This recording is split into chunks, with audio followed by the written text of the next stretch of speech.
मुझसे प्यार करते हो या गुटखा से? गुटखा से। गुटखा मेरी जिंदगी है, मेरा जिगर का टुकड़ा है गुटखा। अगर किसी दिन मुझे गुटखा खाने को नहीं मिलता तो मेरी जान निकल जाती है। गुटखा मेरा जिगरी यार है। अच्छा, इतना प्यार करते हो गुटखा से? हाँ, हम मर्दों की पहली पसंद गुटखा है।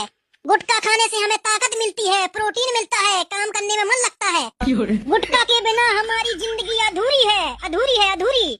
तुम्हें आज एक चीज चुननी होगी, मुझे या गुटखा को। बताओ किसको चुनोगे? ये भी कोई बोलने वाली बात है? गुटखा को चुनूंगा। और मुझे? तू बेवफा हो सकती है, तू धोखेबाज हो सकती है, लेकिन गुटखा कभी धोखेबाज नहीं हो सकता। पुड़िया फाड़ो, मिलाओ और खाओ। अच्छा, गुटखा से इतना प्यार है। ठीक है, तो मैं जाती हूँ अपने मायके। अरे तू कल जाती हो तो आज चली जा, लेकिन मैं गुटखा खाना नहीं छोड़ूंगा, नहीं छोड़ूंगा, नहीं छोड़ूंगा। अगर कोई मेरे गुटके के बीच आया तो लाशें बिक जाएंगी, लाशें। गुटखा।